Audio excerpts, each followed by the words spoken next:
L'Éternel est qualifié de quel Anéman, de Dieu digne de confiance, fidèle à, à sa parole. Dans le verset de la fin de la paracha Ve'etranan, Devarim chapitre 7 verset 9, à quel Anéman, Shomer Aberit Ve'achesed, les, les Oavav, Ul Shomre Mitzvotav.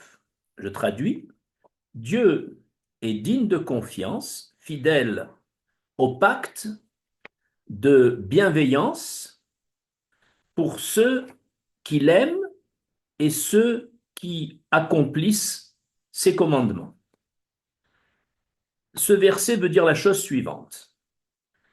Les bénis Israël, au cours de leur vie sur terre, déposent auprès de l'Éternel leurs bonnes actions et les commandements qu'ils accomplissent souvent avec de gros efforts, mais ils n'en ont aucune récompense. Srach mitzvot berolamazé leika. Par contre, ce n'est que après avoir quitté ce monde que chacun recevra la récompense de ses bonnes actions. Et l'homme est incapable de percevoir, n'a pas la capacité de percevoir le haut niveau de loyauté de l'Éternel quand il nous rétribuera de ses récompenses. Par contre, nous sommes capables d'intégrer les belles attitudes, les bonnes actions de ceux qui nous entourent et notamment des hommes de foi, des tzadikim.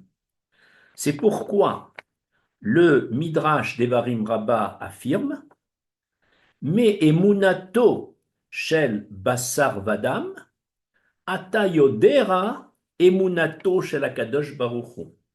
C'est à partir, dit le Midrash, à partir de des actes de loyauté d'un homme, d'un tzaddik, de chair et de sang, tu pourras alors te faire une idée du haut niveau de loyauté de l'Éternel pour récompenser nos bonnes actions.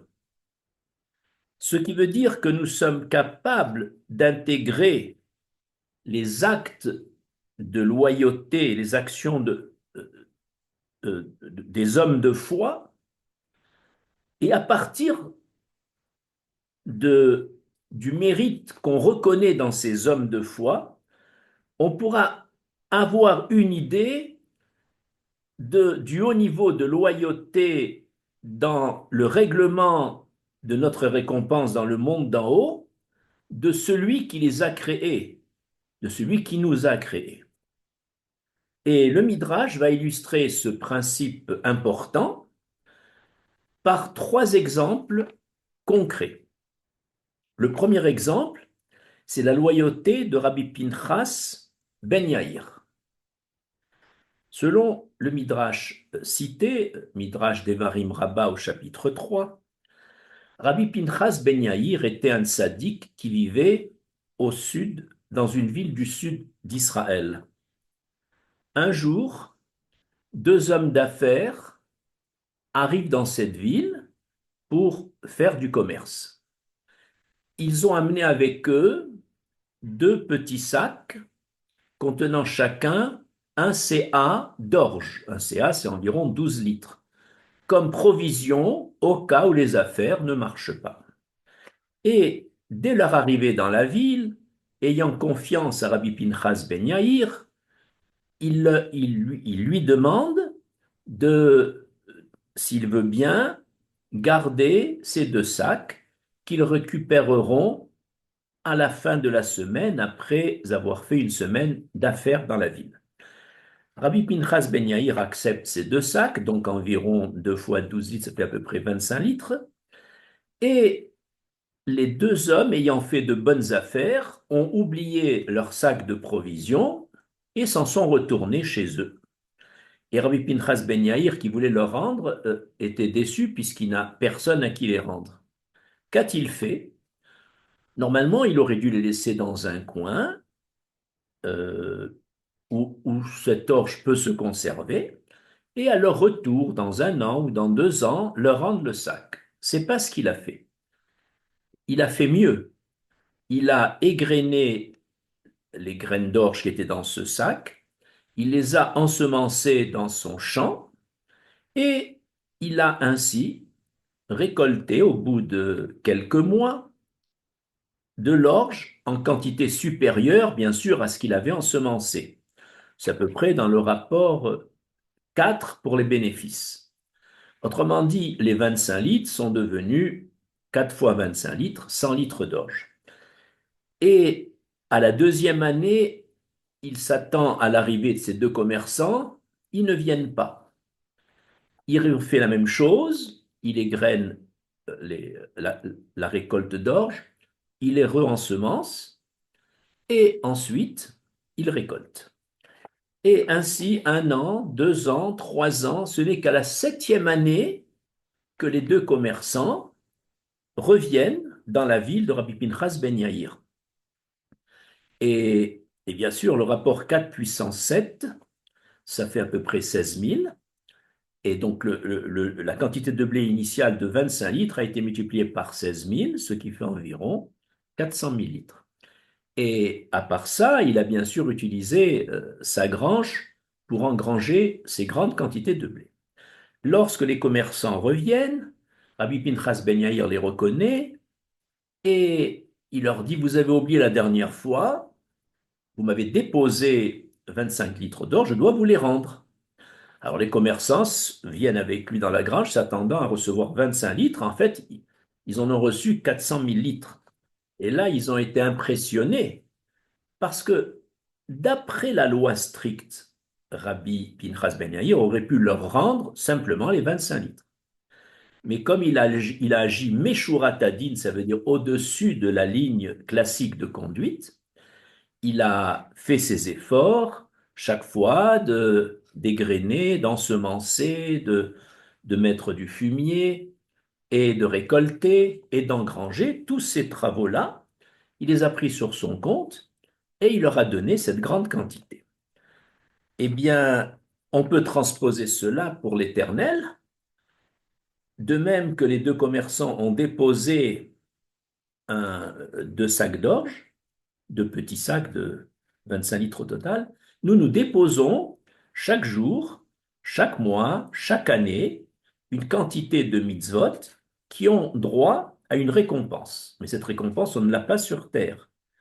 Eh bien, de même, l'Éternel, en attendant que nous rejoignions le ciel, euh, engrange tout ce qu'on lui dépose sur cette terre, puisqu'on ne reçoit rien ici, sauf des petits intérêts minimes, et l'Éternel va faire fructifier pendant qu'on lui remet déjà sur terre, qu'on lui dépose nos mitzvot, il les fait fructifier. Et parfois, il nous les rend au moment où on quitte ce monde, et parfois même bien longtemps après qu'on ait quitté ce monde, comme on le verra dans les exemples ultérieurs. Ainsi, de la loyauté de Rabbi Pinchas Ben Yair, on peut comprendre comment l'Éternel, qui est le Dieu de Rabbi Pinchas Ben Yair, entre autres, va réagir. Et donc, on ne perd rien avec l'Éternel, tellement il est loyal, tellement il est digne de confiance, lorsque il nous récompensera de... Et donc, c'est volontairement qu'il laisse le temps passer pour faire fructifier au mieux le capital engrangé par nos bonnes actions et nos mitzvot. Le deuxième exemple que l'on va donner, c'est la loyauté que donne d'ailleurs le Midrash d'Evarim Rabbah au chapitre 3, c'est la loyauté de Rabbi Shimron ben Shettar. Rabbi Shimron ben Shettar a acheté chez un nomade un, un âne pour le transport. Et, et voilà que cette, euh, lorsque l'âne est remis à Rabbi Shimron ben Shettar, ses élèves s'aperçoivent que autour de son cou, le maître de cet âne, le vendeur, avait oublié un collier de perles très cher. Et les élèves disent à Rabbi Shimron ben Shettar, tu vois, tu as le mérite qu'Hachem a voulu t'enrichir. Et Rabbi Shimron ben Shettar, qui vivait à un niveau bien plus élevé que ça, c'est vrai qu'il avait le droit de garder dans ces conditions le collier, a dit, il n'en est pas question, moi j'ai acheté un âne, je n'ai pas acheté un bijou. Il est allé rendre ce bijou onéreux à, à celui qui lui avait vendu, et il a fait par cela un acte de Kiddush Hashem, de sanctification du nom d'Hachem, montrant ainsi sa loyauté. Il a acheté un âne, il n'a pas acheté le collier que le maître initial avait oublié. Et si on transpose ici, nous allons comprendre que la même chose, nous aussi, quand on fait des belles actions dans la vie, à une quantité plus ou moins grande suivant notre niveau, quand on fait un grand nombre de mitzvot, de commandements, certaines de ces bonnes actions, certaines de ces mitzvot, nous les oublions, parce qu'on les a faites de façon tellement naturelle que on ne s'en souvient pas. Et tout ce que nous, on ne se souvient pas, l'Éternel s'en souvient. Donc, on sera rétribué tellement l'Éternel est Néhéman, tellement il est digne de confiance, fidèle à ses promesses, il nous rétribuera même les mitzvot que l'on aurait oubliés. Le troisième exemple que donne le Midrash, c'est la loyauté et le sens du Hémet de Rav Safra. À la fin du traité Makot, David Ameller a résumé les 613 commandements de tout juif en 11 principes. Non pas que les 602 autres commandements n'existent pas, mais ces 11 principes de David Ameller sont la racine de l'ensemble des 613. Et le troisième de ces 11 commandements, qui sont d'ailleurs cités dans le Teilim numéro 15 de David Ameller, dit Dover Emet Bilvavo. Je traduis, celui qui dit la vérité en son cœur. Que veut dire la vérité en son cœur?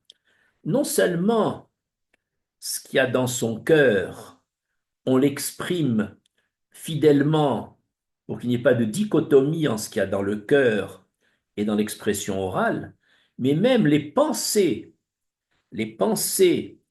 qu'on n'a pas exprimées, eh bien, un des 11 principes de David Ameller, c'est que il doit y avoir une adéquation entre ce qu'on a pensé et ce qu'on exprime.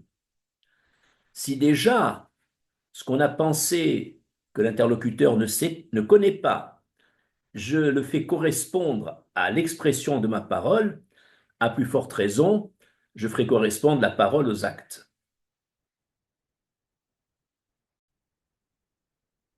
À ce propos, le Midrash Rabbah cite l'exemple exemplaire de l'attitude de Rav Safra.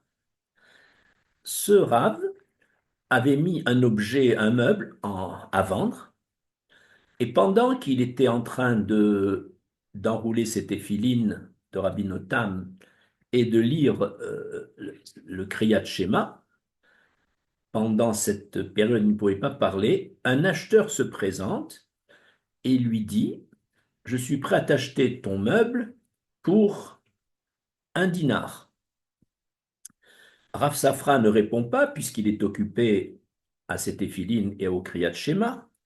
Et l'acheteur a pensé que la somme proposée ne convenait pas à Rav Safra, c'est pourquoi il n'a pas répondu. Et il a doublé la somme, il dit, bon, ben, je suis prêt à te l'acheter à 2 dinars. Rav Safra continue à mettre ses téphilines et à faire le Kriyat Shema. Et l'acheteur, pensant que 2 dinars c'est encore trop peu pour lui, il était prêt à mettre, il a prononcé, je suis prêt à te l'acheter à 3 dinars. Et l'acheteur s'arrête un instant, Rav Safra termine et il voit sur la table les 3 dinars, l'argent de 3 dinars. Il lui a dit non. Lorsque tu avais dit 1 dinar, j'étais déjà d'accord de te le vendre à ce prix-là. Dans ma pensée, avec 1 dinar, j'étais d'accord, je ne pouvais pas te répondre. Donc, il n'est pas question que j'encaisse 3 dinars. Reprends 2, laisse 1 dinar sur la table et prends ton meuble. On voit à quel point Rav Safra est exigeant dans sa façon de voir les choses. Alpidine, d'après la loi, puisqu'il n'avait rien dit, si l'acheteur était prêt à mettre 3 dinars, pourquoi pas? Il aurait pu ne rien dire et encaisser les 3 dinars. Mais il ne l'entendait pas de cette oreille. Rav Safra est un homme où la loyauté est tellement exceptionnelle qu'il ne voulait pas prendre 1 centime de plus de ce qu'il avait accepté déjà par la pensée, sans que l'acheteur ne le sache. C'est Et donc là aussi, on voit le sens du émet de Rav Safra, et donc nous aussi de là on peut apprendre le sens du émet encore plus prononcé du créateur de Rav Safra, qui nous rétribuera à la juste valeur de tout ce qu'il avait pensé. Et voilà donc ces 3 exemples qui illustre le principe de Me'emunato shel Basar Vadam, Atayodera Me'emunato shel Akadosh Baruch Hu. Il est intéressant de remarquer que les 3 exemples cités par le Midrash sont tous les 3 d'ordre financier. Peut-être parce que c'est dans le domaine des finances que l'on peut reconnaître la grandeur d'un homme, et plus que dans d'autres domaines. Dans cette honnêteté, cette loyauté sur le plan financier allant jusqu'à celle de Rav Safra, on peut reconnaître le haut niveau d'un homme, et a fortiori le haut niveau de son créateur. Après ces 3 exemples, 4e paragraphe, nous allons transposer à des exemples où l'Éternel a reçu en dépôt nos bonnes actions, mais il ne les a pas récompensées tout de suite, attendant de faire beaucoup de pérotes pour obtenir une grande récompense. Nous commençons par l'exemple de la loyauté d'Hachem lors de sa récompense à Abraham Avinu. Nous savons que quand Abraham Avinu a reçu les 3 anges déguisés en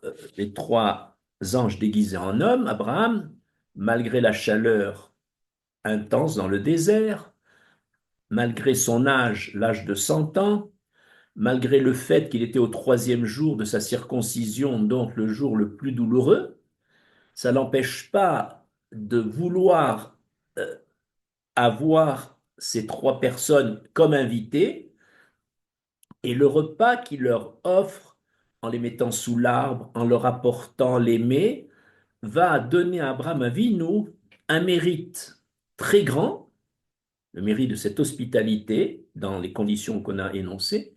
Et de ce mérite, Abraham Avinu n'a rien reçu dans ce monde-ci, de cette grande mitzvah. Cependant, 7 générations plus tard, à l'époque de Moshe Rabbeinu, la récompense d'Abraham Avinu, qui n'a pas été distribuée à Abraham Avinu à sa mort, et qui a attendu, Abraham a déposé cette belle mitzvah, et Hachem l'a fait fructifier, et ne l'a pas donnée au moment de la mort d'Abraham. Il a attendu encore après sa mort 7 générations jusqu'à Moshe Rabbeinu. Et là, les pérotes, cette belle mitzvah d'hospitalité a été euh, tellement fructifiée, tellement multipliée, que ça a donné le pouvoir à cette mitzvah, grâce à Abraham Avinu, que ses descendants, 7 générations après, vont être nourris dans le désert par une manne qui va tomber pendant 40 ans. Et cette manne, qui en a été l'auteur? C'est Abraham Avinu, c'est sa mitzvah d'hospitalité d'1 jour pour ces 3 anges qui a été transformée en une récompense de nourrir un peuple de 3 millions de personnes pendant 40 ans. Tout ça parce que cette belle mitzvah a fait des pérotes. Au cinquième paragraphe, nous allons voir la même chose, la loyauté d'Hachem dans la récompense à Yosef Hatzadik. Yosef Hatzadik,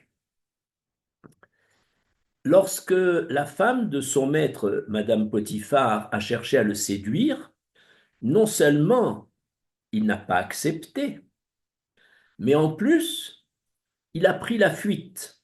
Vayanos, il a pris la fuite. Et Yosef a été récompensé sur terre pour les petites mitzvot, par exemple, comme dit le Talmud Sota, il n'a pas tendu la main à Madame Potiphar, donc sa main va recevoir l'anneau royal. Il n'a pas tendu son cou à Madame Potiphar, donc son cou va avoir le collier royal que Pharaon va lui mettre autour du cou.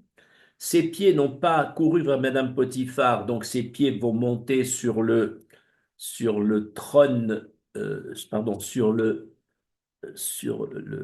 char royal, etc. Donc il a reçu ces petites récompenses.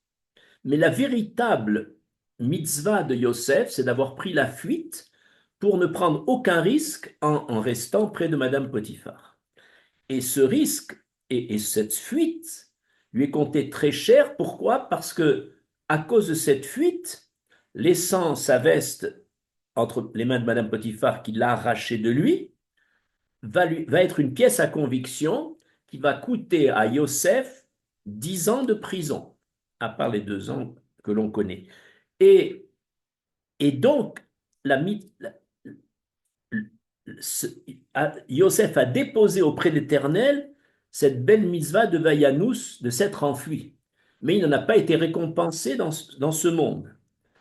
Alors l'Éternel a jugé que cette belle mitzvah, après la mort de Yosef, ne lui sera pas donnée tout de suite, mais Hachem a attendu environ 230 ans après la mort de Yosef pour que cette mitzvah fasse des pérotes, cette mitzvah qui a été déposée auprès d'Hachem, un peu comme l'orge déposée auprès de Rabbi Pinchas Ben Yair. Hachem en a fait des pérotes au point que 230 ans après, les pérotes étaient tellement importants que ça a permis, par la mitzvah faite par Yosef de s'être enfui, de permettre à la mer qui ne voulait pas s'ouvrir de s'ouvrir et de s'enfuir devant le cercueil de Yosef que transportait Moshe Rabbeinu. Ainsi, la Géoula du peuple juif à la sortie d'Égypte, elle est la récompense, quand la mer s'est ouverte, de la belle mitzvah de Vayanos de Yosef Hatzadik. On voit donc comment dans tous ces exemples, l'Éternel prend son temps pour nous récompenser parce qu'il veut faire fructifier ces mitzvot, et quand elles atteignent un niveau d'un capital élevé, alors il récompense le tzaddik, qui sera bien sûr heureux, même si lui n'a pas reçu directement cette récompense, mais elle sera donnée à ses descendants, et il y a rien de plus heureux euh, qu'un ancêtre, quand un de ses descendants reçoit grâce à lui cette belle mitzvah. Ainsi, nous pouvons conclure ce cours. Une des formes de Emouna que chacun doit développer, c'est malgré les efforts que nous faisons pour accomplir de bonnes actions, pour accomplir régulièrement des mitzvot, parfois avec des efforts sur le plan financier, sur le plan familial, sur le plan de ses distractions personnelles, il n'y a pas lieu de se décourager si on ne reçoit pas aujourd'hui, depuis le ciel, cette récompense. Il n'y a aucun souci à se faire. On peut, et il n'est pas question de se décourager parce qu'on n'a encore pas reçu cette récompense. On doit avoir une confiance totale en l'Éternel, à quel Néhéman, qui est tellement loyal qu'il va récompenser toutes nos bonnes actions de façon à les fructifier, sans oublier une seule que même nous, on aurait oubliée. Je vous remercie.